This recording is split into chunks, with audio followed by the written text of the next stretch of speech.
right, Mr. DeMille, I'm ready for my close-up. Why don't you come up sometime, see me?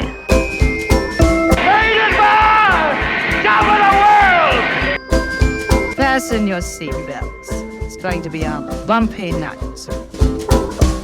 The stuff that dreams are made of.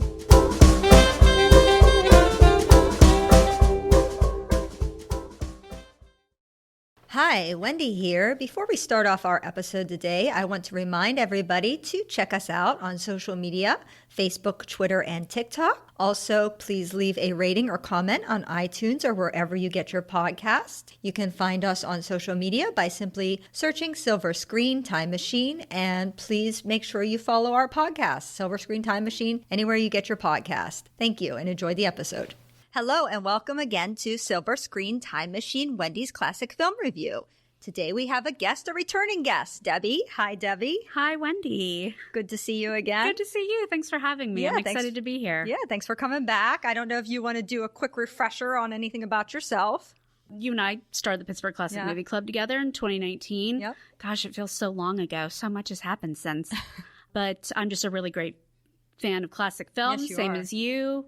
Not as knowledgeable, of course, but I still love to talk about them, and I'm very excited to be here today. Yeah, awesome. Last time you were here, we did a Christmas film. We did We're No Angels. Yes. That was a very obscure film, and today we are also doing a very obscure film. Yes, we are. So we are getting in our time machine, and we are going back to 1959. And we are going to talk about The Journey. The Journey. How many of you folks know about this film? Probably not many. This is a which rare is sad. one. It's so sad. Everybody watch this movie. Yes. We insist you watch this movie. Yes. So let's start out a little bit about this film.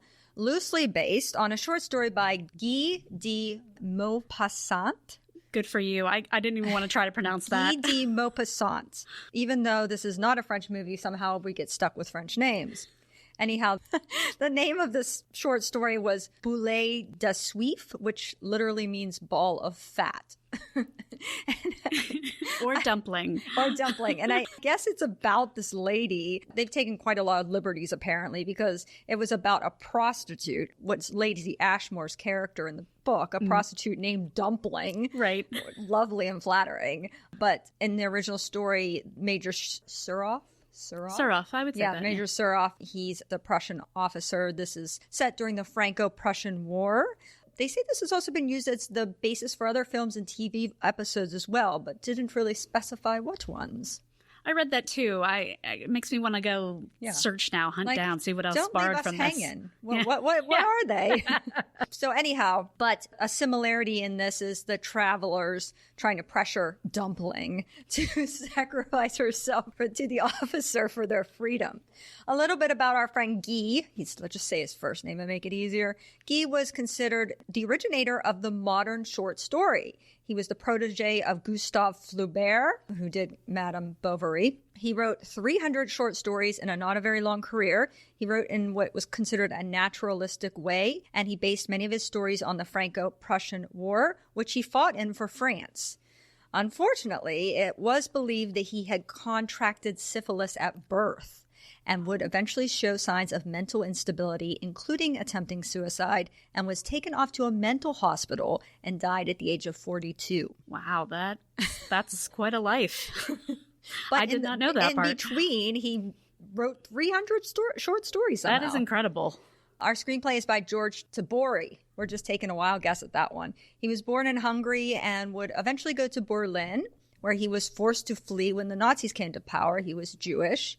In fact, his family was Jewish and his father was killed at Auschwitz. Oh my gosh. Yeah.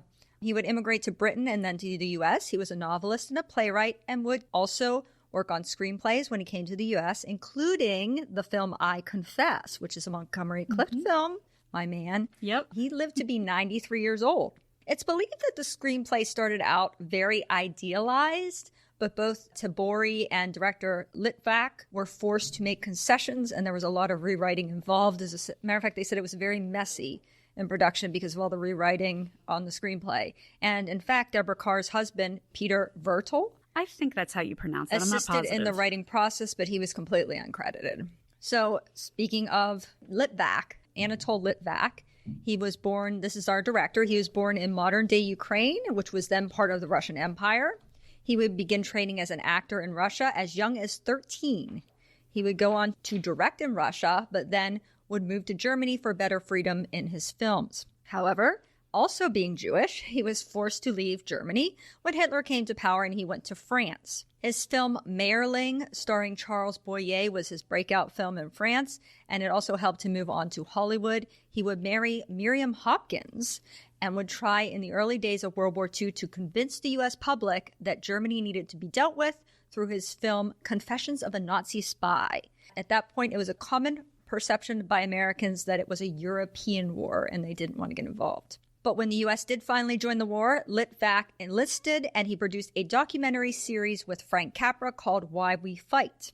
Litvak was said to have a talent for bringing out great performances in his actors, and several were nominated for Academy Awards in his films, including Ingrid Bergman in Anastasia, Barbara Stanwyck in Sorry, Wrong Number, Olivia de Havilland in The Snake Pit. He was nominated for Oscars for Decision Before Dawn and The Snake Pit. It was said that based on The Snake Pit, changes were made to the American mental health system. I guess it was a very meaningful film. I've not seen it. I haven't either. But I might consider trying to see it now. Right, yeah. Because it sounds interesting. That does sound good. They said Olivia de Havilland played a mentally ill person in this, and they actually went to mental institutions, Litvak and Olivia de Havilland, to observe mental health patients. Sold. I'm checking this out. Yeah. According to film historian Ronald Bowers, Litvak became skilled in using location shooting, which we have here, and realistic documentary effects as early as 1930s. He also became known in the industry for emphasizing sound effects over dialogue in sound films. I think we hear this too in this film. He preferred to keep the camera running with tracking shots and pans. I see that in this film. Yep. And given his preference for achieving motion in camera work, he often used crane shots and sat with the cameraman to be sure he was getting what he wanted. Which brings us to the cameraman, cinematographer Jack Hildyard. I keep getting him. We just had him in The Yellow Rose Royce. He was a cinematographer. He won an Oscar for David Lean's Bridge on the River Kwai. He did a couple other films with David Lean. We talked about him a bit in The Yellow Rose Royce, so I don't want to talk about him too much here. But his other films included Anastasia, The Sundowners, which is a great film with Deborah Kerr. Another Deborah Kerr. And Casino Royale. This film, I thought this was interesting. So did you notice it says this film was shot in Metrocolor? Yes. They make that very prevalent in the opening credits. Yes. Do you know what Metrocolor means? Probably not like a Yes. definitive. So it is actually a trade name used by MGM for films processed in their own laboratory. Virtually all of these films were shot on Kodak's Eastman Color film. In 1952, Eastman Kodak introduced a high-color print film allowing studios to produce prints through standard photographic processes as opposed to having to send them to Technicolor for expensive dye process. But the fact is that instead of sending the prints in the camera film to Technicolor, they had their own film process, Metrocolor. Very interesting. So that's what this is. Okay, the score music by Georges Auric. Sure. Another French guy, I guess. This fellow, interesting. He was a child prodigy in composing music. He was composing as young as 14, and he was also a child prodigy as a pianist. He was one of what they call Les Six, which is the six, a bunch of composers that their music is often seen as a neoclassic reaction against both the musical style of Richard Wagner and the impressionist music of Claude Debussy and Maurice Ravel. So this music was considered rather avant-garde at the time of the 1910s and 1920s. So from my understanding of that, it seems like they're trying to go against the traditional classic and make something more avant-garde in their compositions. That was my understanding of that. But he began to compose music for film in the 1930s, and he was attempting to appeal to a wider audiences. Some films are Roman Holiday, Heaven Knows Mr. Allison, which is another Deborah Kerr movie, and Rafifi, which I just recently saw. I'm not a huge fan of the music in this film. Oh, really? Yeah. I like it. Well, they use the Russian song that Yes. they sing, Well, they that use that I like. melody, and that's what I like. Yeah. That's what I remember when I think of this movie. There's a lot and of music. very loud, clashy, discordant sounding music to me. I mean, I guess this was his thing. It is This- very dramatic. Yeah. Yeah, I It's will say very that. over the top. And our editor, our last person I'm going to talk about as far as the crew, our editor, Dorothy Spencer. Isn't it nice to have a woman editor? There you go. You don't get a lot of woman we crew people. don't, even though they were very prevalent in the Yeah, beginning and she of was film. a 4-time Oscar nominee, including for Earthquake, Decision Before Dawn, which was a Litvak film, Stagecoach, and Cleopatra. Oh, that had to be fun. Yeah, Spencer. It says Spencer was at her best working on action subjects, her cutting instrumental to augmenting the director's work in creating or sustaining the desired level of suspense. Arguably the most difficult task of her lengthy career was having to pare down the 70,000 feet of film shot for the epic production of Cleopatra to a mere 22,000 feet. Holy heck. Yeah, I don't even like to edit the podcast. I can't even imagine. Yeah, I can't even imagine being a film editor and having to deal with that. Yeah, and not digital. You know, they had to like Right. splice it by Right. hand and stuff like that. yeah, that's remarkable. Some of the other Bless her. productions she did, The Young Lions, another Montgomery Clift movie, Yeah. The Ghost and Mrs. Muir, and she also lived to be 93 as well. That's great. Sort of like That's really our cool. screenplay writer. Yeah. Okay, so this film, they say shot on location, but it says it was also partially shot at a studio in Vienna. So this is not completely on location, though they like to pretend it is. Most, I think a lot of location, though. Yeah. Well, it Oh, was yeah. done in Austria, that's for sure. Definitely wasn't shot on a soundstage. No, but they did say that the Soviet government had attempted to unofficially pressure the Austrian government to stop the production of The Journey. And Litvak also noted that the film had been subject to severe criticism in the communist press. I have a feeling that's what happened with the script, with their writing of it and wanting it a certain way. I really feel like that they got pressured from that, from maybe not the communists themselves, but maybe studios jumping in and saying, Yeah, hey, let's antagonize Russia in the late 1950s, Right. going into the 1960s. I thought this was interesting. One of our main characters is Yul Brynner. Did you see that during filming, Yul Brenner's hand was cut by a former crazed lover who traveled across Europe to find him there and cut his hand? And then there are scenes when Brenner's bandaged hand is not shown on screen, and there are scenes when he is holding a prop to camouflage his hand. I'm so mad at myself because I know this fact, but every time I watch this movie, I never look for pay it. attention Yeah. to his hand. Where is his bandaged hand? Right. And now I need to make it a mission the next time I watch it to look at his hands. Poor Yul. These crazed lovers running Right. around trying to attack him. He's too good looking. That's what it is. Yeah. Did they have no protection back then? I don't think so, Anybody no. can just run on set and stab people.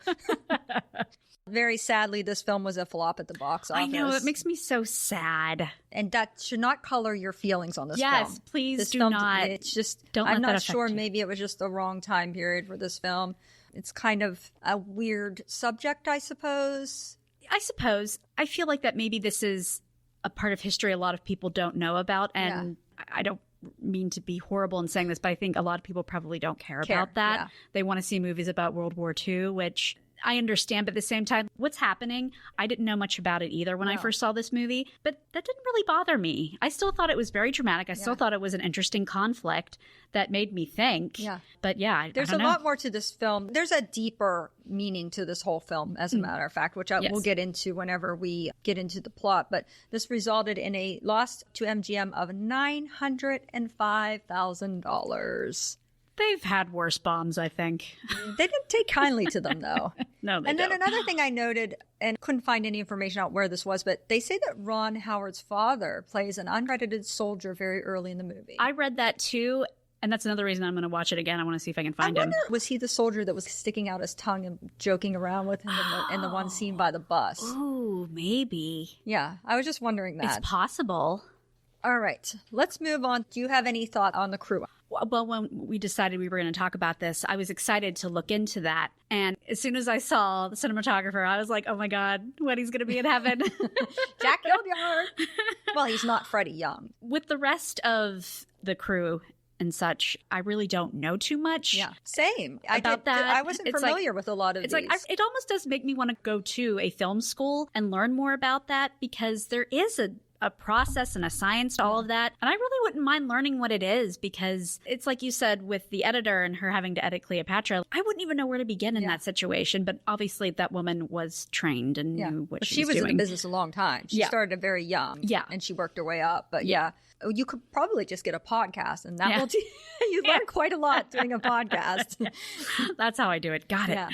So anyhow, let's go on to the plot if you're ready. Sure, yeah. Okay. There's some written words that says, the action of this story takes place between Budapest, the capital of Hungary, and the Austro-Hungarian border, where the film was actually photographed. The time is November 1956. That's nice. Not often do they give you the exact time reference. During the tragic days of the Hungarian uprising. So what this kind of is that at this point, Russia was in control of Hungary, is my understanding, similar to like the English in India and all these other places. And originally, I guess, for the protection of the Hungarians, I suppose that's what they seem to state. But then the Hungarians, they wanted to have their country back to themselves. So they started to rebel and so forth. That's my understanding of the backstory of that. Yeah. In this movie, it is really interesting because you get both perspectives. Yes. And you hear both sides. Now, granted, you're listening to a script, but I imagine the writer, the director, I imagine they all had something to say about the situation. Yeah. And so it kind of starts off at an airport. And did you read this thing about the plane they're showing in the beginning? Yes, I did read about that. The plane that they're showing in the beginning, I don't know how soon after, but it went on a flight and wound up crashing and killing all 5 people aboard. Yeah, apparently it crashed into the mountains. Yeah. I think they said it was like a few years after, something like that. So it's like, okay. Like, holy heck.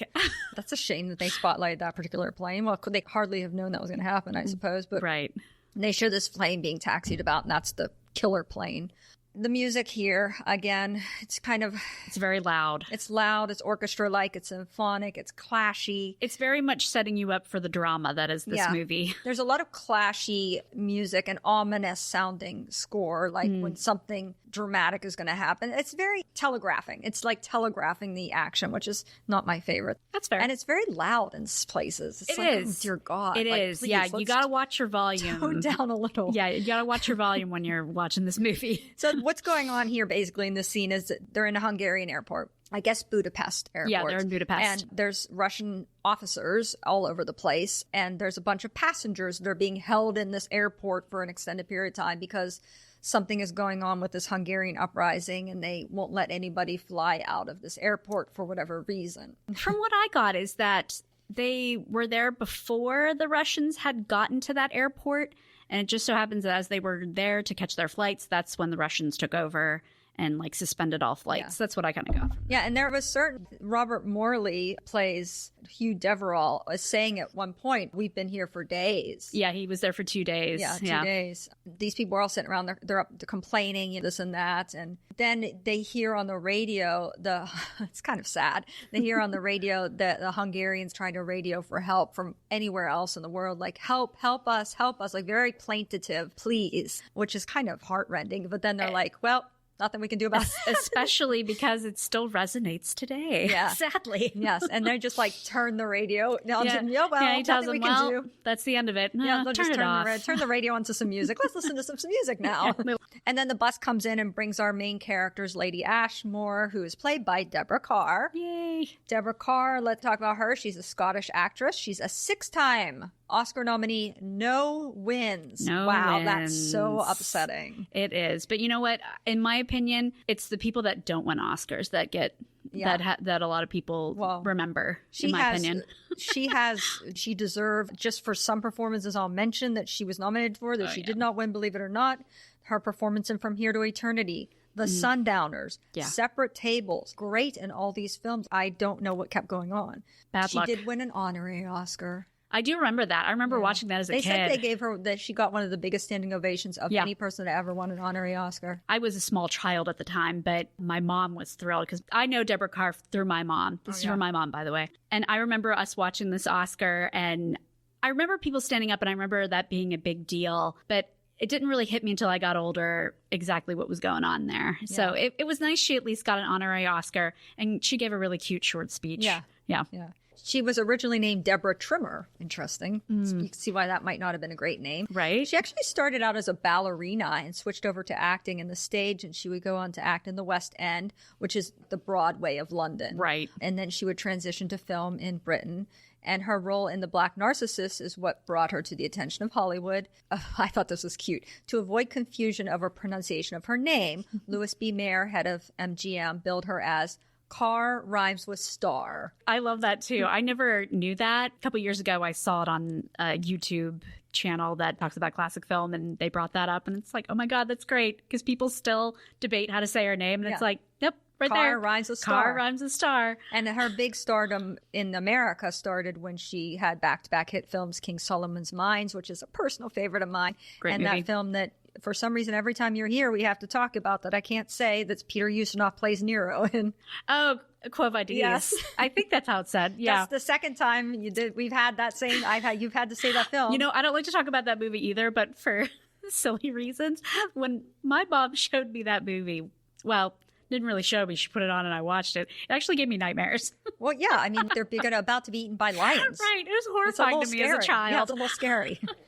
So she plays Lady Ashmore. She's this very prim and proper British lady, which was a very typecasting for Deborah Carr. She was always put in these roles when I think she was not quite so prim and proper from what I read about Deborah Carr. She had a lot of affairs with co-stars, directors. Yeah. Yeah, she was a little bit she herself has said in, at least I know of at least one interview where she said she really admired Marilyn Monroe. She wished that she could do that, be that kind of persona, but she just got stuck in the uptight, classy English lady role. Yeah. Oh, but I will say real quick, I did watch a couple weeks ago, Rita Moreno was on The View, and they talked about her time on The King and I. And she talked about how charming Yul Brynner was, and she had a little story about Deborah Carr. She said that she loved funny underwear that had writings on it.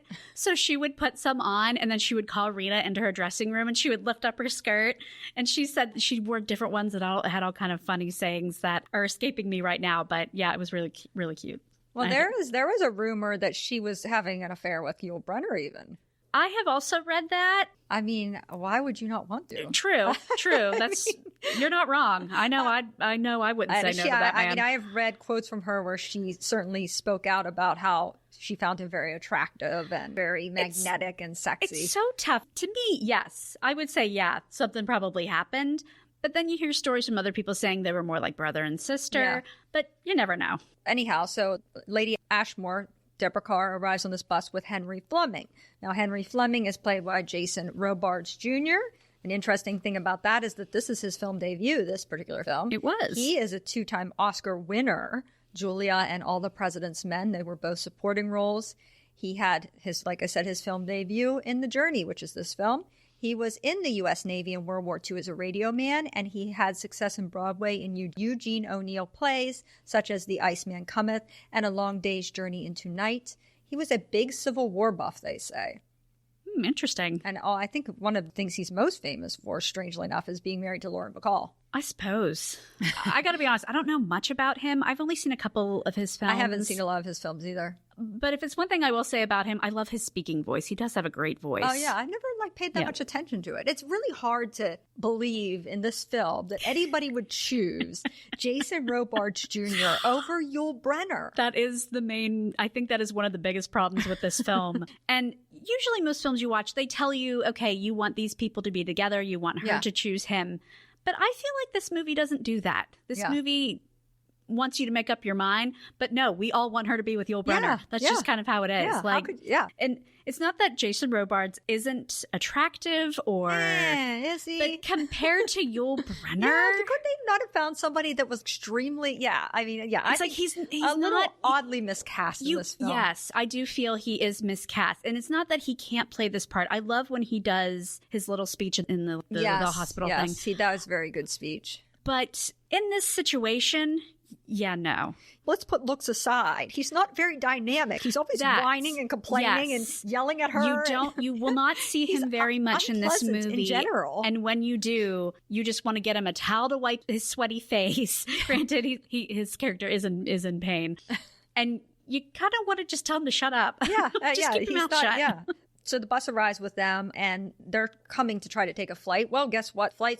All flights are canceled. No luck. And you right away get this sense. Well, first of all, Hugh Deverall, played by Robert Morley, he runs right up to Lady Ashmore. He knows her. He recognizes her. He used to know her and her husband. They met 2 summers ago. Yeah, and then he just says hello to her and tells her that the flights are canceled. And then she runs back to Fleming, and you get the sense right away that they're not just casual people that have met on a bus, even though that's what they're trying to pretend to be. They are, yeah. But it's quite clear that they have some level of involvement, and something secretive is going on here, and his presence here is not a normal British subject. He's also pretending to be a British subject. It's definitely mysterious. Yeah, so Something's going on. You already have a hint of something. There's some intrigue going on. Yeah. A little bit more about Robert Morley. He's a British actor. He was nominated for 1 Oscar, Marie Antoinette, which was one of his very earliest roles. He loved acting since he was in a play in kindergarten. He worked as a beer salesman before attending RADA, which is the Royal Academy of Dramatic Arts. It was a very prestigious school in England. He did stage work in Britain, eventually getting to Broadway as Oscar Wilde. He played Oscar Wilde, and then that got him his Oscar-nominated role in Marie Antoinette. And he was very good in that movie. He was a huge horse racing fan. And Gladys Cooper was his mother-in-law. No way. That's my right. gosh. I love her. And then he's also known for his role in The African Queen. I think that's a place that I recognized him from right away. I want to admit the first movie I ever watched with Robert Morley is The Great Muppet Caper. He has a cameo. Oh, does he? Yeah. It's when the Muppets land in a pond and they're like, all right, we're in Great Britain. I saw him in a movie, and now I'm not going to be able to remember where he plays an Asian man, and it's so bad. Oh, it's man. so bad. And he doesn't even remotely try to sound Asian. He sounds exactly like a British man, but I wish I could remember. There's a lot of people that are not playing the proper ethnic roles in that, too, and I can't remember what that was or why I was watching that, but anyhow, that was a very strange movie. That is. So then also these people, all these passengers, there's a whole group of them that have been sitting there, and they all get kind of schlepped on this bus and sent to Vienna by bus. I like the Russian guy. We have to get you out by bus.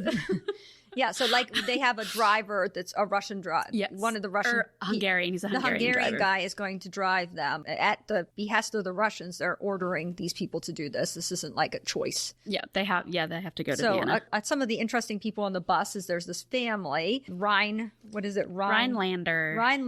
Anne Jackson as Margie Rhinelander. That's the mother. Do you know she was born in Millvale, PA? No, I didn't know that. Did you know she was the wife of Eli Wallach? I did not know that either. I don't know much about her either. I did like her in this, though. Yeah, she was the doctor in The Shining as well. Okay. But she plays the mother, and then the father is played by E.G. Marshall, plays Harold Rhinelander. That's the father. His most famous role was Drawer Number 4 in 12 Angry Men. I believe that. I wouldn't have even recognized him because he looks... Really? I mean, I guess he looks the same if you really pay attention, but if you're not really paying attention... He looks so much more severe in... His face is always very familiar to me. I feel like he's one of those actors that's always in the back. It's a background character that you just happen to see, you just never remember. He's that guy. So he was the host narrator for some time for CBS Radio Mystery Theater. He is from the Actors Studio, and he apparently was this big prankster, but he also refused to tell people what EG stood for. He would make up all these absurd... That is great. I love that. But considering his name was originally Everett Eugene Grunts, I kind of think I might know what it stands for. But apparently if people would ask him, he would say all these absurd things like... That's really... Oh my gosh, I love that. It makes me want to change my name to initials. And then the children. Now, okay, so we've got Ron Howard. We've got Ron Howard Ronnie Howard. Billy Rhinelander. Boy, is he cute in this film. Oh my God, he does such a good job. Cute. This is his first credited film role. He did another role, but he wasn't credited. Mm-hmm. He is, of course, a 2-time Oscar winner for Best Director and Best Picture for A Beautiful Mind. He, of course, won those as an adult.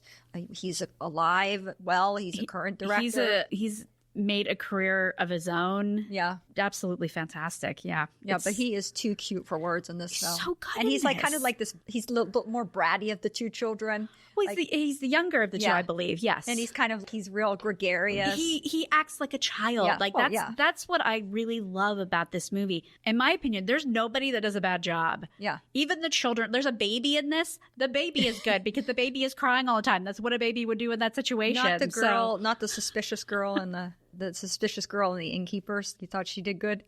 I thought she was horrible. She was like my least favorite. we can character. get to it. Yeah, I will get to her. I have her notes on her.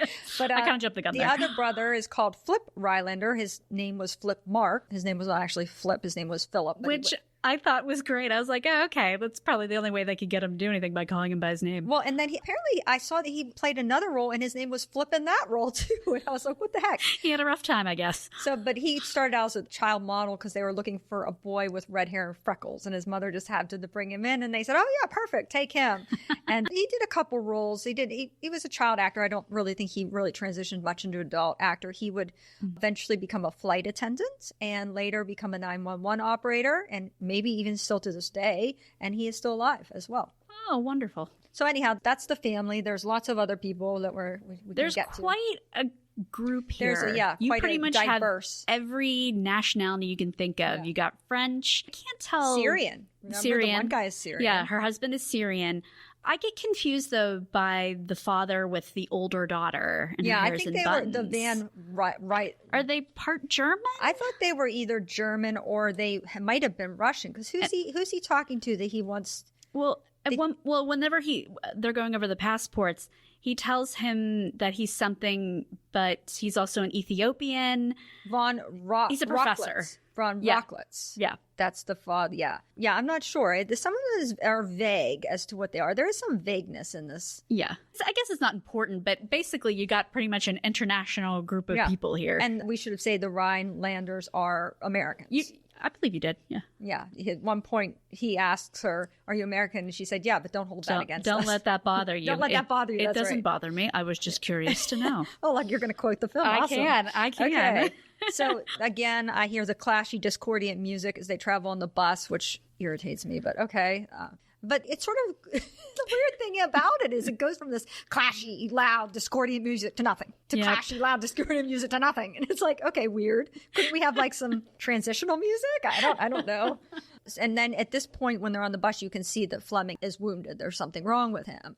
And then this is when Lady Ashmore is talking to Deborah on the bus, and then she tells him that she's separated from her husband. Bus comes to a blockade. This is where Ron Howard is making faces at the Russian soldiers soldiers. outside, and I thought, well, maybe that's the father. I I want to know. look now. Yeah. Everybody can look and see if they think it See might if they be can find Ron Howard's father. But then this is when Fleming passes out. After they take an inventory, Fleming passes out, and he's kind of speaking in a different language. And Lady Ashmore runs to tend to him, and then you see Deverell starts to get real suspicious, and the other passengers are kind of eyeing them, like, what's going on here? Like she rushed awfully quick to him. Yeah, everybody's getting a little suspicious of this thing. But then another thing, not just the clashy, discordant music, there's also sometimes like a jaunty tune when the bus is traveling also. Yes. Is that your Russian song? No. There I is know what you're talking about. You're right. They have this very intense music, and then it's when they think they're in the clear. There's and a then it's little like, jaunty- a couple minutes to Austria. Then they have this lively jaunty, tune yeah, that comes this out little- of yeah. nowhere. Yeah, the music is it's a huge contrast between this intense, insane, dramatic thing, and then just liveliness, and then you throw in some Russian tunes. Yeah, it's I don't know. Maybe It can be distracting. Yeah. I never really thought about it, but now that I think about it, the music can be very I distracting. mean, there's movies we do where I'm like, there's background even pay music. attention. I don't hear it. Yeah. But then this one, I'm like, okay, I certainly can hear you this can't one. ignore it in this Yeah, one. Nope. this is very obvious. Nope. And then after they get over being boarded by the Russians, well, guess what? Now they're going to get boarded by the Hungarians. They can't get anywhere, these poor people on the bus. Then we get introduced to Ava. She's one of the rebel freedom fighters who is Anouk Ami. Anouk Ami is Oscar nominated for A Man and a Woman. She's known for her Fellini films, especially La Dolce Vita, which is a film we spoke about. It's one of the podcasts yes. here. Check out that episode if you haven't. and 8.5. She was a dedicated environmentalist and animal rights activist. She's friends with Jane Goodall, as a matter of fact. Oh, interesting. And she is still alive at age 91. Wow. And look at me. I love her in this movie. She doesn't have to say anything. No, she's very angry. There's a lot of moments between her and Yul Brynner just looking at one another, and you don't need dialogue. It almost makes me wonder if they had some involvement prior to this conflict, because they really are very intense at the way they look at each other. I mean, Yul Brynner is intense at any possible time, but true. They very intently look at each other many times, and I just wondered if there was a subplot there, that maybe they were involved. Oh, maybe. Remember, they used to be, as we'll talk about, the Hungarians used to be friends with the Russians. Right. So, but it's all changed. I will say about her, though, I love that she is marked as Ava. I don't remember them ever calling her by name. No, me neither. I don't think they ever did. I'm glad it's not just me. It's just like these freedom fighters that walk in all serious and and I love the line where the Rhinelanders are trying to offer her this chocolate. And she says, "We need guns, not chocolate." And I just thought, well, that's a great line. It's a great line. I thought, and her delivery is really good in that too. She's very angry throughout this film. Just you can tell she's very angry. You can tell all of the Hungarians, especially in the village angry that they're in. Yeah, it's amazing. So finally, they're coming into this last town before the Austrian border. They're like, we're going to get into Austria. Everything's fine. Oh, no, we're not. No, we have to stop. It's called The Journey for a reason. Yeah. But then as they're coming, they see these Hungarian prisoners in the back of a Russian truck. They're being taken, we have to assume, to be executed, I'm guessing. Or a camp of some kind, I imagine. I don't think it's a good ending. It's not looking good for them, yeah. But they're singing this song. Now, is it a national anthem of Hungary, I wonder? I don't know what that song is, but it seems like the sort of place where you would sing a national anthem and all the villagers start to join in. And then I think also at this point, the church bells are ringing. I don't know if this is the exact part. There's a church bell ringing thing that happens several times in this film that I noticed. I did not notice that. It happens a couple times. I don't know if this is exactly where the church bells ring. But now we're going to see our friend, Major Surov.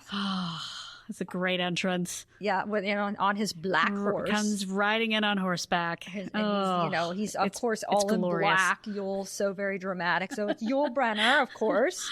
Yul Brynner, and he is an Oscar winner for The King and I. He is known for The Magnificent Seven, The Ten Commandments, and Westworld. He was born in Russia. His father left when he was young. He would learn the guitar and sing, as well as perform as an acrobat in his teenage years. He suffered a fall from the trapeze that nearly killed him and caused him a serious back injury that started him on a narcotics addiction in his teens. Eventually, in his late teens, he received extensive treatment for the addiction and reportedly never used drugs again. Wow. He would eventually come to the United States. He started out on Broadway, but he did not have much success there because of his lack of English. He would do TV directing for several years in the late 1940s, and he would then be asked to audition for the role of Broadway musical The King and I, which he agreed to and which made him very famous. He was also an accomplished photographer, spoke 11 languages. His daughter Victoria was godchild of Audrey Hepburn, and he always prepared breakfast wearing a silk kimono. Ah, what a man. Don't you wish he was preparing us breakfast in his silk kimono? Oh, my God. Yul. Yes, please. And of course, I think we know Yul Brynner has incredible screen presence. And you can't take your eyes off that man. Absolutely. He was meant for the screen, yes. He's just this dominant, intense man. I have to be honest, though. I really would have, if I would have had the opportunity, I would have loved to have seen him on stage, see what he's like on stage. But yeah, he definitely has the best screen presence. I saw some sort of an interview with him one time where he said that he was doing The King and I on stage, and he was in the middle of doing some role, and these two ladies were in the front row laughing, and he actually stopped and reprimanded them. That's awesome. And told them to be quiet. Oh, that's hilarious. And I was like, yeah, can you imagine if you were those ladies? I'd be like, yes, sir. Yes, sure. You'll be like, oh my God. Yes, Mr. Brynner, will be quiet. Oh my God. It'd be terrifying. So he arrives on his black horse, and the passengers get off the bus. Now they're sent in this room. He's collecting their passports. They're going to be delayed again. They have a new procedure. He's very personable, Major Surov, with all the people, and he's a soldier that follows orders. Yes, he makes that clear. Yes, and Deborah is acting as the spokesperson for the group. Surov tells them, you can either wait here to get your clearances, or you can go back to Budapest. And all the group is like, we don't know, blah, blah, blah. And then all of a sudden, Lady Ashmore almost yells. Yeah. oh, I think we should stay here. And you get this really nice camera pan right to her, and the people part like it's the Red Sea. And she comes, and Yule is suddenly like. He is a smitten kitten. Yes, he's very interested. It's very much written on his face, too. He does such a good job with it. And there's this sort of subtext between them when they're talking that what they're saying does not necessarily match up. She says, I would rather wait here. And he's like, you would. And he gives her this little up and down look, too. And she's kind of looks down and away. And there's definitely something going on between them. And then he starts quizzing the passengers. He goes over their passports. Yeah, he goes over the passports. He's asking. I actually do enjoy this scene because you're now also getting an introduction to all these side characters. Yeah. To all these side characters. And it is very crucial to the plot, in my opinion. Yeah, they go through this process. But you notice when he calls Fleming up, he doesn't really even ask him questions. He just says, this is Fleming. He just flips through his book. Kind of throws it aside and says, okay, everybody can go. Yeah. Which is odd. Now, okay, so they go to the hotel. When the innkeeper comes out, they have this light, silly music for the innkeeper where he's rushing around trying to get. Now, here's this girl I'm talking about. This quiet, lazy, insolent girl, I call her. She doesn't really have a name, to my knowledge. She was played by a lady named Barbara von Nady, who was a Hungarian countess but had to flee because her family was persecuted by Soviets because they were fighting against the aristocrats. And since she was aristocrat, they were persecuting her family. Oh, wow. Yes, this Barbara von Nady. But she's the one person I don't care for her. I don't really think she does much of anything except look sly and weird the whole time, which maybe that was what she was supposed to do. I'm pretty sure that's just what her character is for. She's very mysterious, but you can see that you get the sense that she is going to be some sort of trouble. Oh, yeah. Like absolutely. She looks very sly. I think her character, I suppose it could have been cut, but she does. Well, she has an important role later on, actually. She does something. Yeah, it doesn't show her doing this, but I believe that she does something. Right. So, but anyhow, just the way she's behaving, she's very insolent. She reminds me of like the sullen teenager working for her uncle that doesn't really want to do anything. I wrote girl working daughter. Who are these women that are they with never him? Really are say. They his daughters? I just assumed they were his daughters, but I don't even know. I didn't even. To me, they're just people that work for him. Yeah, I don't know. Chepagay, yes. And Chepagay, I have some stuff about Chepagay. I love him. He's a delight. He's an Austrian actor. He got his start with Max Reinhardt. He had many character roles. He was an American soldier in World War II. I like him. I really enjoyed him in this. He's definitely the plucky, funny. He's kind of deferential to the Russians, but also... He plays a middleman, really. Yeah, he does. Yeah. It's like he's always going between everybody to try to appease everybody. He's a very big appeaser. That's what... Or I think a lot of it is just a survival thing. Yeah. Oh, yeah, I agree. Yeah. So then after Deborah winds up confronting Lady Ashmore about Fleming, says... hey, what's going on with this guy? Something's up. He's been suspicious the whole time. Right. And he says the other passengers could be jeopardized if there's something going on. And she continues to pretend like she doesn't know what's going on. Yeah, she doesn't know what he's talking about. And then they get split up, and the women and men are split up, and they're all arranged by threes or fours in rooms. Even the husband and wife, Rhinelander, they get split up. Yeah, because she's in the room with Lady Ashmore. Yep. Fleming is too sick to come to dinner, so Lady Ashmore goes to tend to him, and that girl is snooping around. That lazy girl. She lets them know that dinner is ready. Yes, and then she's so just looking suspicious. around. And Fleming is suspicious of her. He's like, is that girl gone? Go double check. Make sure she's gone. And then she, winds up kissing him. And now we realize, they're obviously romantically involved. They are in which I think love. we kind of, Fleming is actually is suffering from a bullet wound that hasn't properly healed yet. Yeah. Yep. And he's all bleeding. He's all bandaged And actually, up. I believe the bullet is still inside him. I think they take it out. They take it out later. Yes, they do. Yeah. And then they go down. Everybody's at the thing to dine, and the major and the Russian officers come in to dine with the passengers, which shocks them. They weren't expecting that. Oh, well, yeah. They get this He did say, would you take a chance of being my guest? They get this sort of astonished, kind of frightened look or miserable look on their face. They do look intimidating because they burst they into do come in, and they with their uniforms and everything. And of course, right away, Suroff says, "People are missing here. Where is everybody?" And then at that point, Lady Ashmore walks in, and he says, "Somebody else is still missing." And she tells him it's Fleming. 13 is an unlucky he keeps number. Questioning her, and she winds up spilling her drink very clumsily. You can tell she starts to get nervous as he keeps asking questions, and she finally knocks over her drink. And then there's some machine gun fire outside, but the major's not concerned. He's starting to philosophize. He doesn't understand why the Hungarians have gone against the Russians. This is a thing he talks about frequently. He gives many speeches. They zoom in a lot to close-ups. I was about to say something very important in this film, I noticed. And you'll see those camera pans that they said that Litvak likes to do, because he'll come in a room and he'll be able to walk the whole length of the room and the whole length of the set, and the camera will just follow him, and you know it's on a crane. Right. You're just taking one big, long panning shot, kind of a la Touch of Evil, you know? Right. But I do also like the way it will zoom in for a close-up right as he's about to say something very important. They do that many times throughout the film, I noticed. The poor major's trying to force these people to talk to him.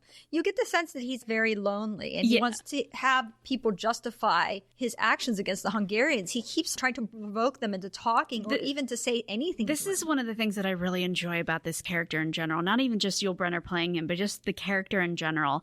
This is very much a military man who's spent most of his life in the military, taking orders, being given orders, telling others to do his bidding. And at this point in the story in his life, you can tell he's exhausted. He's exhausted by it, and he wants nothing more than actual proper human interaction. And it's to the point where they're all terrified of him, and he realizes this, and he tries to provoke them. And he even gets into it with Deborah, and he's like, what if I tried to provoke you into a fight? What if I was one of the mean ones? And he realizes that he goes too far at one point. But to me, it's such a great character arc. Like, I just really enjoy it. There's a lot of underlying stuff in his character. And Yul Brynner does a great job of bringing that out subtly and also internalizing it, but showing you in his face that it's internalized. Like, if anything, he will tell you of how frustrated. But you can see it. You can see it on his face. The man is just desperate to live like a normal human being. And then Lady Ashmore frankly tells him that they hate him very abruptly. He says, I want an honest opinion. And she looks at him and says, they hate you. And then he says, thank you. And then after that, there's machine gun fire. There's rebels on the roof. One is killed. The villagers gather around the killed person. And this is one of the first times that we were talking about. The major comes over to see, and that's when Ava and he exchange these sort of intense stares. And this happens many times throughout the film. What I really love about that scene is how when the gunfire first starts, how chill him and his two officers are. It's not until the bullets start hitting the windows that he's like, all right, everybody get down. We'll go outside. He's like, yes, let me take care of this. But he seems to indicate, why are they shooting at us? He's bewildered by this whole hostility by the Hungarians. Yeah, he's not understanding their point of view. And then poor Mr. Fleming is back in his room. He's sick. He's moaning and screaming in Hungarian. And everybody is now knows something fishy is going on. Lady Ashmore goes up to see him, and the other men in the room are now aware, hey, this guy, there's something going on. This guy's an escaped something. And the one guy, the Syrian guy, wants to turn him in. He's like, I'm going to turn him over to the major. And Deverell's trying to keep them like, no, stop this, blah, blah, blah. And then Lady Ashmore and Deverell have a little scene in this kitchen where she tells him the story of Fleming. She finally gives this is how we find out the details. Their involvement, apparently. Before they even get into the story, and there's an interesting interruption where as she's starting the story, you see this shadow on the pavement. First you hear the hooves. You don't even see anything, but you hear those hooves real loud, real noticeable. This is where I wonder about the sound, where they said that Litvak liked to prioritize sound over dialogue. Oh, okay. So you hear these horses' hoofbeats. You do, yeah. And then you look out, and in shadow, you see the major and the horse. That he's riding his horse up and down. And even Deverell makes something. Oh, I guess the major can't sleep either. Yep. And it just puts a little interruption right before she's starting to tell the story of Fleming, which I thought was really interesting. I think I like that part too. It's almost reminding everybody, here's the shadow. Like he's looming. A looming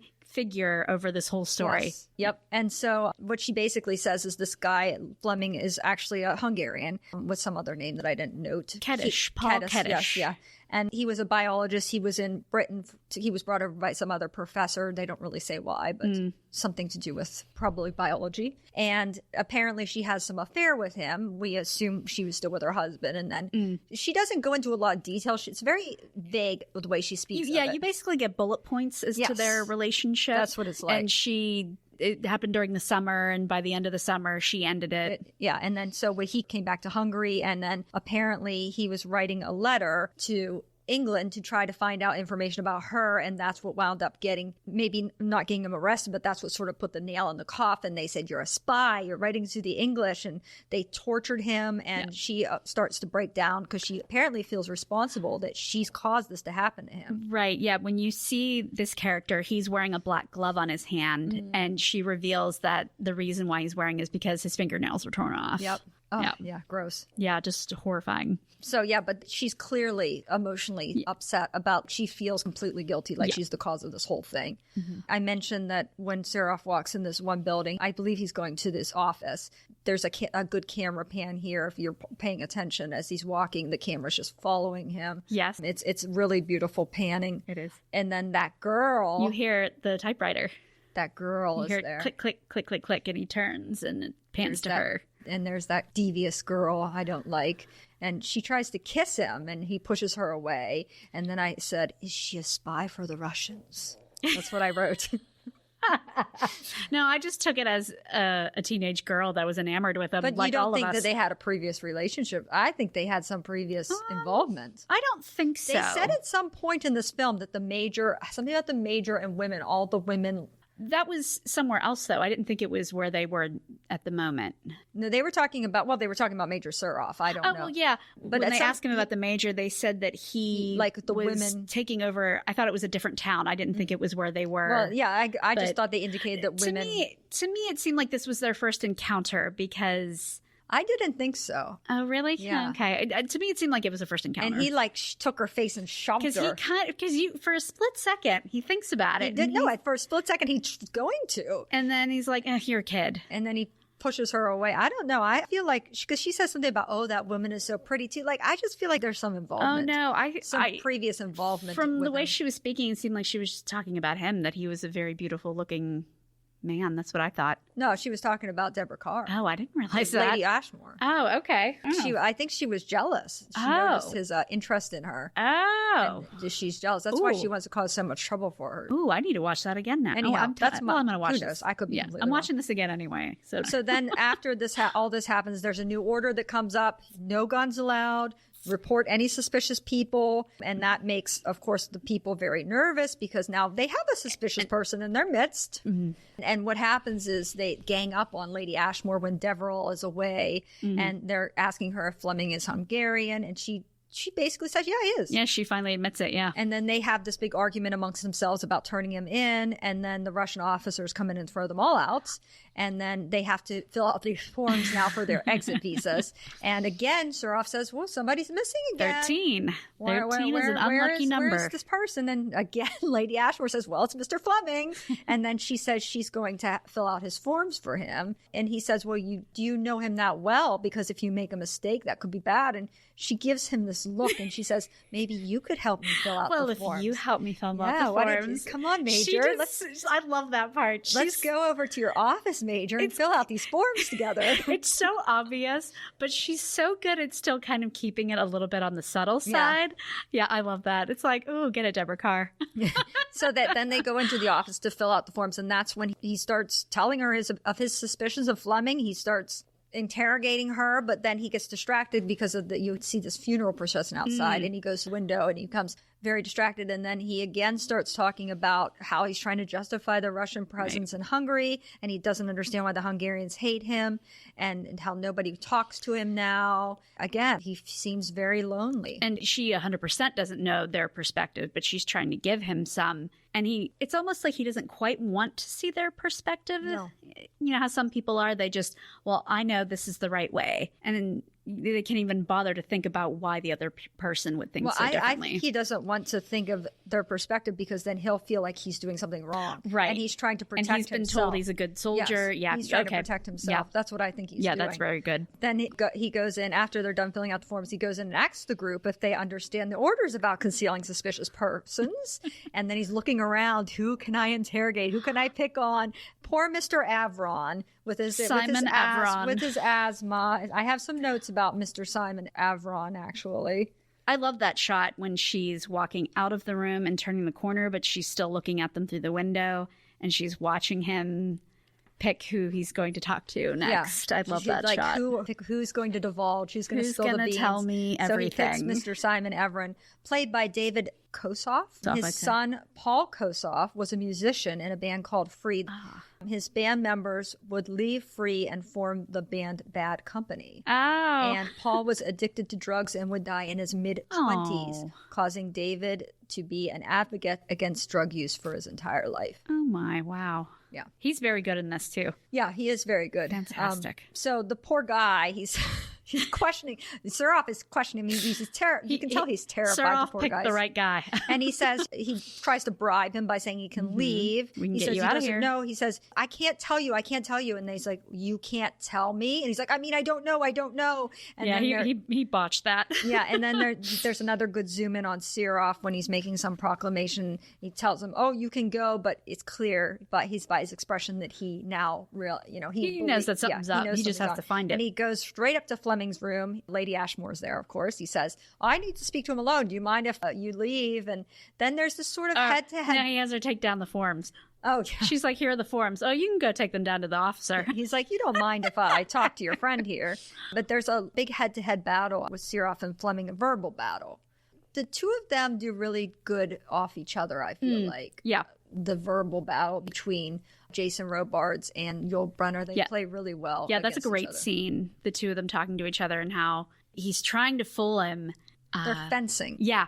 Yes. Fencing with fencing. words. They're verbally And fencing. their eye contact. But then Suraf is going to go storm off, but then Fleming, he needs water. He's having a problem, and the Major goes over and helps him. He's trying to help him. He pulls him up. But as he pulls him up, there's a gun under the pillow. He takes the gun. He doesn't say anything. And then when Lady Ashmore comes back, all of a sudden they realize the gun is missing, and they have a good suspicion They where it may know have that they're gone. effed. I like whenever all the other guests are talking to her while Deverell's away, and the father character says, "You didn't fool us. You won't fool the Russians." Yes. So they think we've got to get out of here. That's their thought process. So Right. Lady Ashmore, she goes to the innkeeper. Chepake. He says, "Who can we trust?" And she picks this guy. Why? I don't know why exactly. It didn't seem very trustworthy to me, but I guess he was because she asked him for help, and he sends her to the fish market to talk to this man that will apparently take them away to freedom. And she goes there to discuss the escape. They're talking in this interesting code at the fish Sapobaje. fish market. But then the Russian army men come up to her and ask her for a passport, which of course she doesn't have. She doesn't have her because documents. It was given to Major Suraf. She tries to tell them that. Well, they don't understand, and they take her under arrest. And then poor Major Suraf has to go and get her. And now he's really mad. And he's driving her around in the Jeep like, what are you doing at this place? What are you doing away from the hotel? And then this is a really interesting part, too, where he's driving the Jeep and he comes to a stop and all these Hungarian people are just blocking his way. Like, they're not saying anything to him. They're just standing in the way of his Jeep and staring at him. And again, looking. Ava and the Major locking eyes. And eventually he actually has to back up and go around. He goes the opposite way that he was going. And he winds up taking Lady Ashmore to this bar, and he basically says, "Hey, I know you're lying. Here's the gun." And she tries to make some story up about, the Englishmen, they have to protect themselves. He's like, "This is a Russian gun. This is a Russian gun, lady." And she's like, "Oh." And he tells her he knows what's going on. He was planning to do all these things, but then he sort of confesses his feelings to her in a very roundabout way, not a very direct way, but a way that we all know that that's what he means. Mm-hmm. And she doesn't respond in kind. Right. And then in the meantime, the innkeeper, they go back to the inn, and the innkeeper tells her, everything's set. Be ready to go at 9:00. They're going to take Fleming first because he's going to be slower. And then she should stay downstairs to avoid suspicion. And then they'll come get her. So it's all this big plan. Mm-hmm. And then they're back at dinner, and the Major comes in with his soldiers. And this time he makes them say good evening in English to everybody. And then they start to play music, and he starts doing his philosophy about music then. And Lady Ashmore seemed rather surprised at some of the things he's saying. He gets very deep. Yeah, and he's like, well, what are you surprised about? You don't think that I'm a man? There's also time for music. Yeah, just this Russian soldier. And then he toasts to the music, but Lady Ashmore doesn't toast, and he notices that. Oh, I love that part with the song and the toast. Okay, yeah, this is actually one of my favorite parts of the movie. When he gets a little cup, pours vodka in it, he puts on like a little pillow or something. It looks like a plate, an upside-down plate. Yeah, and he and the other two Russian soldiers go over to the ladies. They're only limited to the ladies. Yeah, they so go they over start to the with ladies. Mrs. Rhinelander, and they sing this little Russian song. It's a really catchy, cute song. I don't know what it means. I think Yeah. Da, da, da, da, when they do the repetition, I think that's drink. I think that's drink in Russian. Because they ask the lady's name and they wind up saying the name. Yeah. It's like da da. I know. Da, I'd love to I da. really should look into that. I want to know what that song is. It's a really cute song. I know.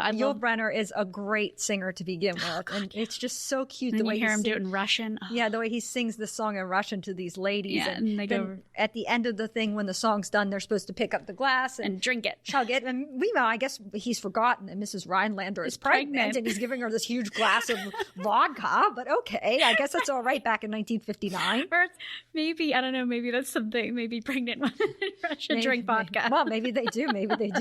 So she downs this glass and then she throws the glass on the floor, and her husband's like, "What are you doing?" He's all up.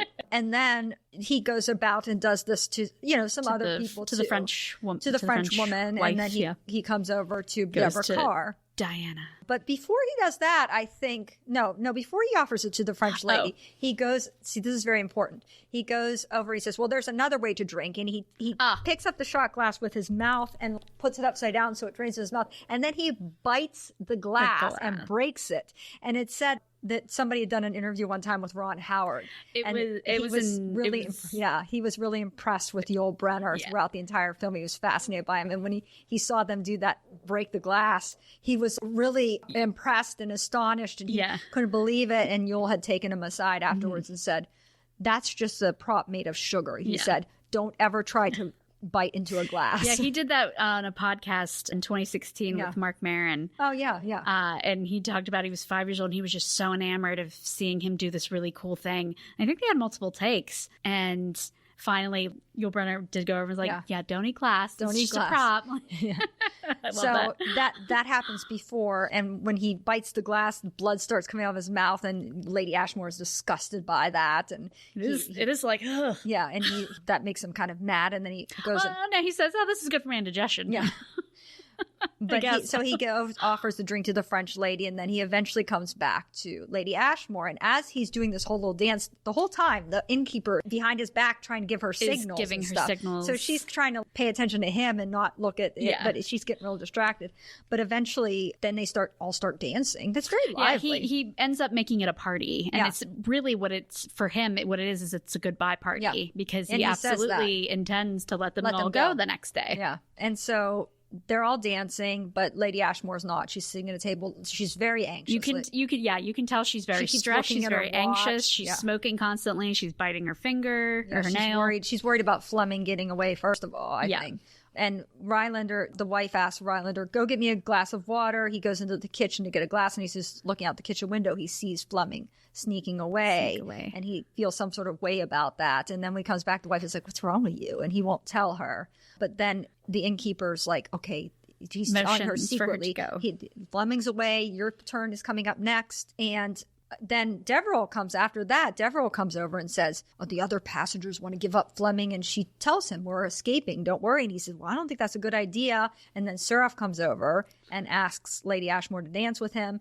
Then he tells her it's a farewell party, and they're trying to dance, and she does not want to dance with him. She wants to escape because she's supposed to be leaving. And he's drunk. He is drunk. Yeah, and he's off his ass. He's really sort of trying to smush her against him, and he's trying to do everything to hold on to her as long as he can. I thought one of the interesting things, though, he was saying when he was going on about, again, talking about just doing this philosophy thing that he does throughout. I don't remember exactly what he's speaking about, but he says at one point, like picking flowers on a battlefield. And I thought that was there's some very interesting lines. I love that little speech. And he's like, and all the time, through all the injuries and stuff, the army has been my wife. Something about her being a bitch. And tonight I'm cheating on her. And it's like, oh my God. Like, the writing is so good in this. Yeah, there is. There's some speeches that are maybe a little over the top, but then there are little lines here and there that are really, really just great lines. I also, real quick, love whenever they're going over the papers with the passport, and he says, and I love the line when he says, well, this Mr. Fleming is a mystery. He comes from nowhere and is going nowhere. Yeah. Yeah, no. So Lady Ashmore eventually gets very upset and pushes him away and runs away. And she's having this breakdown in the hall. Well, he kind of won't let her go. Yeah, no, he was being very aggressive towards her. And as she's having this breakdown in the hall, who's standing in the corner? That girl. I hate her. And then she goes up and she makes it look like somebody's in Fleming's bed. She comes out and boom, there's Major Suroff right there. It's a really nice cut, too. I believe he even has a cigarette in his hand, The way they cut the close-up there, really impactfully done. It almost makes you jump yourself. Yeah, you're like, oh, okay. But he wants to apologize, and he says something about people waving and nobody waves back. He has this very long monologue here, too, where he says all this stuff. Or anything goes when people are saying goodbye for the last time. Yeah, he's talking about goodbyes. Yeah. That's right. And talking about goodbyes, and that's a pretty good monologue there. And then he sort of gets her in this corner and he says, now you know what it's like to feel trapped, as if insinuating that he feels trapped, which I think it means he feels trapped in his position as a soldier in the Russian army in this situation. In her presence. He's forced to do this duty that he doesn't want to do. And he's trapped in this. He's flirting with her, seducing her as hard as he can, and he's just begging for her to just put her arms around him and kiss him, and she won't. And she won't. You just see the frustration in his eyes. Yeah, and he's admitting all these things about himself in a roundabout way, showing how vulnerable he is, and she just doesn't care. No, she has no sympathy for him, or she does, or she can't let herself, or I don't know what. But he gives her the gun back. He says farewell. She goes to the pier, but who sees her leaving? The girl. Oh, you forgot my favorite line. He hands her the gun with my compliments. No flowers. It's November. Oh, I didn't know. Yeah, I love that part. See? Yeah, he says all these very witty lines, to be honest. Yeah, it's so my suspicion is that girl ran and told the Major. Oh, yeah, definitely. Yeah. That was my thought. It doesn't show her doing that, but that's what I thought. It's like in the plan, it is mentioned that Chepigay is supposed to wait, like, I think a half an hour, 40 minutes, and then he was going to go to the Major and tell him. Yeah. But he doesn't even have to. The girl, I'm pretty sure the girl does. I think the girl went and told him, because she gets to the boat. They start across the water, and there's some Russian troops, a platoon. They kind of have to stop. They go into these reeds. In this scene, I noted there was a lot of outdoor noises, no music. No, yes, very strong outdoor noises, and it's almost like the film finally decided, okay, we have to be quiet now because we don't want them to get caught. Yeah, and you hear sort of these crickets chirping, the sound of the water, the boat in the water. Yeah, and the sound is fantastic. Then, like I said, this clop. Then you hear the horse coming. What does that mean? We know that means the Major is coming. It's very foreboding with that horse clopping. He's looking in the reeds, and they literally just left. So I'm telling you, that girl ran and told him. Oh, yeah. And he can't see them in the reeds, so he goes over and tells the army guys to shine a spotlight, and then he sees them. And he tells them to stop, and she starts freaking out. She says, don't stop, go, go, go. She's trying to tell this poor guy, the fishing guy, to row. And then he just tells them to open fire. And then they all have to duck down. And eventually Fleming says, stop shooting. He's the one that gives in. Stop shooting.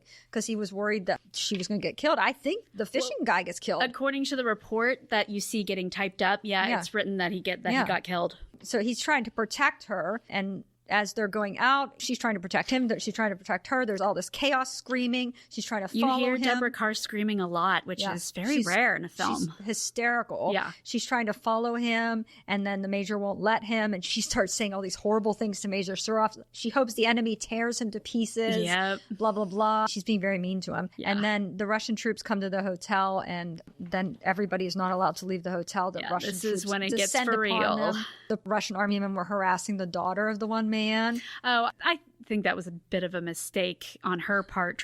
She tries to kind of run away, and but it does get very serious, for everybody. And then the other people are just starting to fight amongst themselves because everybody's on edge and mad. Because at this point, they don't know what's going to happen. Well, they know that they left, and they're like, well, why did they do this? They didn't tell us they were leaving, and blah, blah, blah. Suroff finally sends the passports away that he was supposed to do in the first place. And then he dictates that letter that you were talking about, and Lady Ashmore is told to go to the hotel, and she starts to plead with Major Suroff, please, let me see Fleming. And he doesn't like this because he doesn't like the romance. He's done at this point. Yeah, he's very jealous of this situation. And then he tells her they're all leaving for tomorrow. He is waiting for orders and he shall obey. That's what he says. Yep.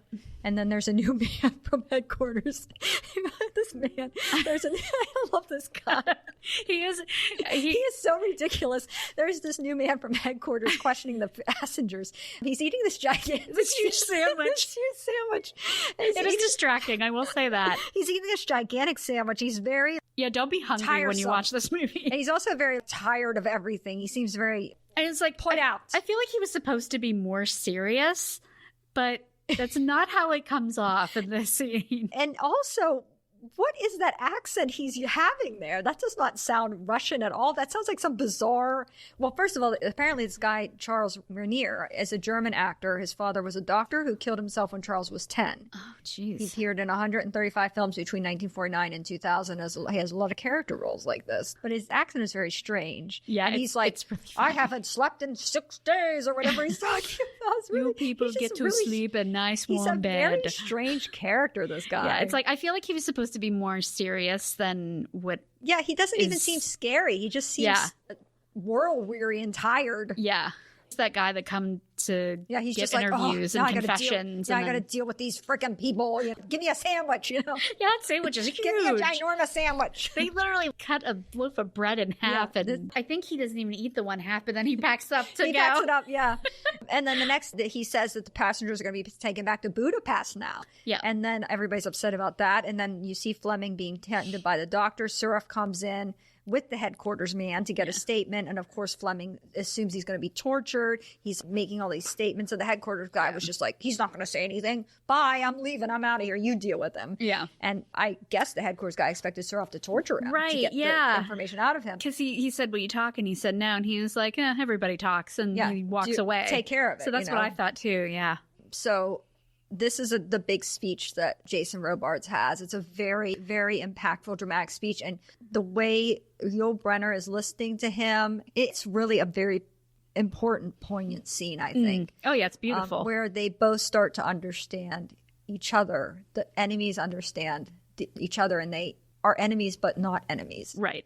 And at one point, Suraf was wiping his brow. Yeah. And when he takes the bullet out, while he's giving the speech, he's having a bullet removed from his body. And after the bullet comes out, he leans his head on Suraf's hand and says, "Thank you." Thank you. Yeah. Yeah, it's a great really scene. something. It's so really good. something. Yeah, I almost wish the two of them could have worked together. I don't think they did, but I wish they could have, because they really had a good back and forth between the two of them. Very impactful. So the passengers are now gathered in a room, and Mrs. Rhinelander, what a lovely lady. She makes a speech about how these women have come to a decision. She tells Lady Ashmore that she got everybody into this mess, and she's the reason they're being held up here, and that she knows that Major Suraf has a thing for Lady Ashmore, and everybody has been talking about it behind her back. And then she goes on further to say that she thinks Lady Ashmore should give Major Suraf what he wants so that they can go. And then she starts crying and try to guilting her, talking about her baby. It's a very big, I don't know if I want to say not really climactic, but maybe amongst these people it is, because pretty much after this, it's all downhill from there with them. But yeah, this is basically the major point with all the other passengers, that they are just like completely done, and they all honestly don't know what's happening, and they very well could be put in jail. And I think it's just an act of desperation. And I actually kind of like her little outburst, because she was pregnant also at the time, and I think that makes sense. You're in such a stressful situation. Your family has a possibility of being split up, threatened, killed. Yeah. And I actually like it. Go pour yourself off to this Major. Well, there are worse things though. Well, I mean, it is Yul Brynner. I mean, what if it was the headquarters guy? That would have been much worse. Right? Yeah. It's like there are worse things to ask she's happy to be with Jason Robards. I don't see how she can object to Yul Brynner. I know. When you think about the situation, it's like, okay, yeah, that is horrible that they're asking her to do that. Yeah. But because Yul Brynner's such a good-looking man, it's like, is it really that bad of a thing? That's their sacrifice. That's their sacrifice. It's fine. And then there's the clashy loud music and these gunshots, and then you see Major Suraf and the horse has fallen down. He's hurt. His horse was hit so sad. With gunfire. Yeah. And then right at this time, he winds up taking the horse into the stables, and that the same doctor that was tending to Fleming is now tending to the horse. And he's upset. Of course, we don't know the fate of the horse at this point, but he's upset. He goes into the other room to have a drink. the other soldiers pour him a drink and they're playing accordion. Well, what I really love about that scene is when he walks into this bar and sits down, the guy that's the bartender, I think it's just another soldier, but he's also a bartender. He's preparing him a drink, and it seems like the other soldiers want some, but he kind of lets them know that that's not his decision. Yeah. So he gives Yul Brynner some, Yul Brynner drinks some, and then he tells him, give them to everybody else. Everybody. Yep, that's true. He does do that, and he sings along with the accordion really sadly. And then he looks at this picture of him and the horse and the Hungarians that are now fighting him, and they're all together. Him that horse. They gave him the horse. They're all together, and it's a very poignant scene the way he's looking at this thing. And right as he's doing that, the doctor comes in and says, just shakes his head. The horse has to be put down, and he takes the gun to go shoot the horse, and he can't bring himself to do it. His hand's shaking. Orders one of the other officers to do it. And at this point, this is when Lady Ashmore... And wouldn't you know, this is when Lady Ashmore shows up. Chooses to come in now. And then, again, he's very vulnerable. He tells her, I can't even kill a crippled horse. And he introduces her to all the soldiers. He tells them to shake her hand. Yep. And then you hear the shot. And then he sort of collapses. Breaks another glass. But he sits on the thing, and his head's down. And he's I think internally he collapsed. He's clearly in pain. He breaks the glass in his hand. He's very good at breaking glasses. Very. Brynner throughout this whole film. And the other soldiers all just kind of they all just leave the room. They all leave. They're like, okay, we know not to stay. The whole time he's kind of not facing her, his back's to her. And I think maybe he thinks she's left too, because he sort of finally gets himself straightened up, and she's still there, and starts asking her what she wants. And, you like seeing me like this, like seeing vulnerable. And then I like how she flat out just tells him, the others asked me to come. She's not very nice to him. Right? Yeah, she's not very nice to him. It's like he's in this, you mentioned, he's in this incredibly vulnerable position. Can't you be somewhat sympathetic to him? Yeah. He admits that he basically admits that he wants her, that meeting her has thrown him into confusion, and that's why he doesn't know what's right and what's wrong anymore. Asking why she's there, and then she admits that the others made her come. She can't even say, I wanted to come. And he sort of calls her a martyr. He doesn't want to believe that that's her reason for coming. He wants to believe she wants him. And he goes on this big speech telling her about all these times when he knows that she was lying because she felt something for him and she was hiding it, and she keeps denying it. Never at any point does she admit to this, but he forces her to kiss him, and she kisses him. And then there's this big dramatic music which goes into the church bells. Again. Okay. And then she asks him to let her go, and he does. Yeah. And we are not going to say anything else. Yeah. Oh, it's a very frustrating scene. And the question I wonder is, does she really not like him, and is everything she's saying on the up and up, or is she saying that she does really like him and she's just saying that to protect herself? Which is it? You're never really certain. The movie doesn't give you an idea. I think and it's really Kerr doesn't give you an idea. You can't really ever tell. Yeah, I think that is one of the frustrating things. But I think it is nice because you get to decide that. I personally think she does like him. She does. She is attracted to him, but she's had this mission to get her lover, who is wounded, practically almost dying. Whose fault it is of hers. Her fault. Her fault that he's in the pain that he's in. She's desperate to get him out of there. And I think as much as she does want Major Suroff, I think she feels that she would get along with him, especially when he would reveal. And she probably thinks, how could this possibly work? Right. How am I going to be involved with a Russian major? Yeah, she can't admit feelings for him when she's got to do this. Yeah, and plus the people that are persecuting her supposed man, the exact people. It's very unclear, and the ending is very something. Yeah. It's a scene I don't think it's very expected. I think it's surprising. I didn't expect it when I first watched it. I think it's surprising. I think it's very symbolic. Yes. And I think you should see it for yourself. Oh, yeah. Find out. We should definitely not tell you. Yeah, I don't want to tell you guys. As much as I would love to talk about everything. That scene, it's really beautiful. It's a really beautiful ending. This is all around a beautiful movie. And that brings us to our question. What would you rate this movie 1 to 5? Oh my gosh. 1 to 5. I absolutely want to give it 4, but that's me. I know that there's problems. The score definitely has some rockiness. I know that they had rockiness with the script, but despite that, there is a lot of good writing in there. I guess maybe issues with story, possibly with the script, I think was a little rocky. But yeah, I want to give this 4. I'm going to give it a 4 too. Okay, so thank you don't have God. to feel. No, I'm going to give it a 4, and I mean that's pretty high for me because I really did not enjoy the score at all. Mm-hmm. I did think the acting was excellent, and I thought that was a high point of the film. We talked about this before we recorded, but the acting is one of my favorite things about this, and it's not just Yul Brynner being incredibly amazing, Deborah Kerr being amazing. I think everybody in this movie does a great job. Even Hungarians that are standing in the background, not saying anything. Everybody did their job. There is I believe, a Greek woman who's one of the passengers. She has a baby with her. Yeah. It is crying most of the time, which to me makes sense. Yeah. In that situation, like we mentioned before, little Ronnie Howard. Yeah, he's cute. He does a fantastic job. There's not a single. I know you're I don't like bothered by that girl. That girl, and I also don't particularly like the headquarters guy. I think he's a little bit ridiculous. I'm not thrown off so much that it takes me out of the film. Yeah. To me, I can justify it and fit it in there like somewhere. He's world weary, so that's why he can't speak in a Russian accent anymore. But that's okay.